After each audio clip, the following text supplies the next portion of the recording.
na pwedeng magpagala-gala sa 10 oras ng gabi ang mga minor de edad sa Metro Manila. May ipinatutupad na kasing curfew sa lungsod. Yun nga lang, meron pa ring lumalabag. Para bigyan ng mukha ang balita, Mobile Journal Denise Valdesancho. Pasado alas 10 ng gabi, tahimik at tila pagpatak lang ng ulan ang maririnig sa lansangan ng Maynila. Ang mga pulis naman, rumoronda. Bawal na kasing magpagala-gala ang mga edad 17 pababa simula alas 10 ng gabi hanggang alas 4 ng madaling araw. Base ito sa Executive Order No. 2 na nilagdaan ng nagbabalik si Manila Mayor Isko Moreno. Yung citywide curfew, ang enforcement unit ay police. Pero ang katulong ng police ay ang Manila Social Welfare Development through Director J. De La Puente. I-implement na po ang curfew sa Maynila.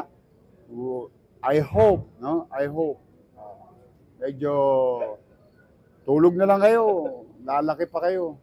Kasi simula pa lang ng pagpapatupad, meron na agad na huling 34 na lumabag mula July 2, 2 a.m. hanggang July 3, 2 a.m. Dinala sila sa district offices na magsisilbing processing center para doon sunduin ng magulang.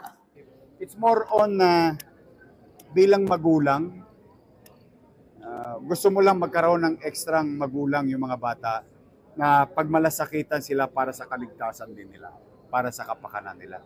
That is the city government of Manila. Yun ang mas gusto kong approach. Kaya ano naman kayang tingin dito ng mga residente? Okay lang yun, mas ma-okay dun sa mga kabataan. Kasi meron din akong binata, 19 years old na siya. Madalas dati na nandoon na sa labas. Simula nung nag-curfew na, nasa bahay, mga pa lang, alas 10 na. Mas maganda yung may curfew. At least magkakasama sila sa bahay. It's for their own safety.